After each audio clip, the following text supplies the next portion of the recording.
प्रिय बच्चों, मैं डॉक्टर आनंद प्रदीक्षित हूँ।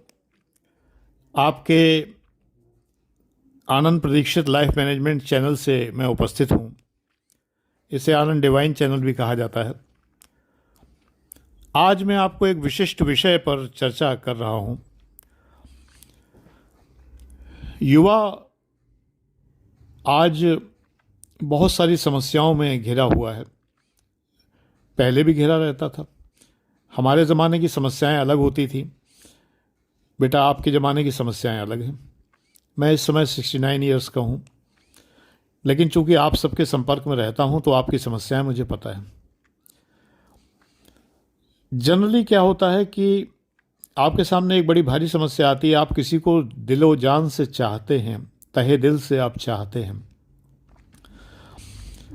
और वो आपको कोई भाव नहीं देती। लड़कों के लिए कह रहा हूँ या लड़कियों के लिए कह रहा हूँ कि वो आपको कोई भाव नहीं देता। आप दिलो जान से चाहती हैं उसे। आपका अच्छा खासा जीवन गम का फसाना बन जाता है। एक सैड स्टोरी बन जाता है। लाइफ हेल हो जाती है, जीवन नरक हो जाता है। आप दिन रात उसी के ख्यालों में खो जाते हैं, और वो है कि आपको कोई लिफ्ट देता या देती ही नहीं है। क्या करें? देखिए, हर किसी का एक फंडामेंटल राइट है कि वो किसी को चाहे या ना चाहे, वो किसी को अपने जीवन में आने दे या ना आने दे, ये उसका राइट है। बेटे, जब फंडामेंटल राइट पढ़ते हो भारत के संविधान में, तो उसमें हमें ये ध्यान रखना चाहिए कि हमारे अगर अधिकार हैं तो वो तभी फुलफ़िल होते हैं जब दूसरे के अधिकार फुलफ़िल होते हों।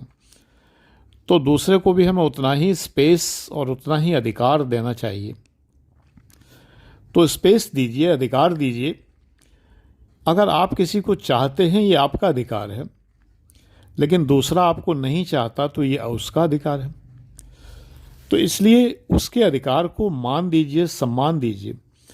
अगर आप किसी को चाहते हैं तो इसका मतलब ये है कि आप उसे मान देते हैं, उसको वैल्यू देते हैं, उसको सम्मान देते हैं, इज्जत देते हैं, उसकी केयर करते हैं। तो उसकी इस बात की भी इज्जत करिए कि वो आपको नहीं चाहता। अगर वो आपको नहीं चाहता तो स्वीकार करिए, अच्छे मन से स्वीकार करिए। एक दिन उससे कहिए कि ठीक है, आपको मैं पसंद नहीं हूँ या आप मुझे नहीं चाहते, कोई बात नहीं है, लेकिन क्लियरली मुझे ये बता दीजिए। यदि कोई कारण हो तो वो बता दीजिए, और कोई कारण नहीं है तो ये भी बता दीजिए कि आप मुझे बिना किसी कारण के नहीं चाहते, नहीं पसंद करते। और इस बात से फ्रस्ट्रेट मत होइए, हंसिए, खुश होइए, मुस्कुराइए, ठहाके लगाइए, मस्त रहिए। अगला नहीं चाहता, मत चाहने दीजिए। ये तो उसका जीवन है। हर किसी को अपना जीवन जीने का अधिकार है ना। तो ये उसका जीवन है, वो अपना जीवन जी रहा है, तो उसको अपना जीवन जीने दीजिए ना। आप ज़बरदस्ती क्यों उसके जीवन में प्रवेश करना चाहते हैं? मत करिए। दुखी मत रहिए। तू नहीं और सही, और नहीं और सही। तुम नहीं मिले तो जोगी नहीं बन जाएंगे। हमेशा एक सिद्धांत रखिए, ये नहीं है कि तू ना मिला तो हम जोगी बन जाएंगे। नहीं, जोगी नहीं बनना है। बिल्कुल संसार में रहना है। संसार की जो कर्तव्य हैं उनका पालन करना है। संसार के जो दायित्व हैं उनकी पूर्ति करना है। एक नहीं दूसरा सही। पहली बात तो ये है कि जब करियर का टाइम है, आपको आईएएस पीसीएस बनना है, सिविल सर्विस की तैयारी करना है या कुछ और करना है, तो पहले उस पर ध्यान दीजिए। Career first. पहले हमारे ज़माने में एक कहावत कही जाती थी, धी श्री स्त्री। धी माने विद्या, बुद्धि, और श्री माने धन। पहले विद्या कमाओ, फिर धन कमाओ, फिर स्त्री, तब स्त्री पर ध्यान दो। आजकल स्त्री पे सबसे पहले लड़के ध्यान दे रहे हैं, लड़कियां लड़कों पे पहले ध्यान दे रही हैं। जो समय आपके कठोर तैयारी का है, करियर की तैयारी का है, जी जान लगाकर करियर की तैयारी का है, वो समय आप जो है वो प्रेम संबंधों में, प्रेम प्रसंगों में गुजार देते हैं और अपने को नष्ट कर लेते हैं। ये मत करिए। चलो, ये तो उपदेश हुआ। उपदेश की बात नहीं करते हैं, प्रैक्टिकल बात करते हैं। अगला नहीं चाह रहा तो मत चाहने दो, किसी और को चाह लेना। कोई और मिल जाएगा या मिल जाएगी, क्या फ़र्क पड़ता है? उसके पीछे ज़िंदगी क्या बर्बाद करना। तो किसी के पीछे ज़िंदगी बर्बाद नहीं करनी है।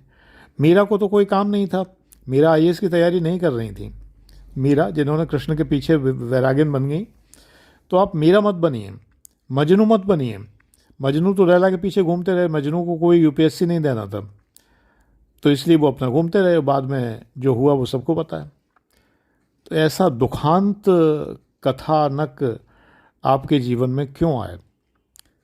ठीक है, तो कोई नहीं एक्सेप्ट करता, मत करने दो, जाने दो यारो। ठीक है।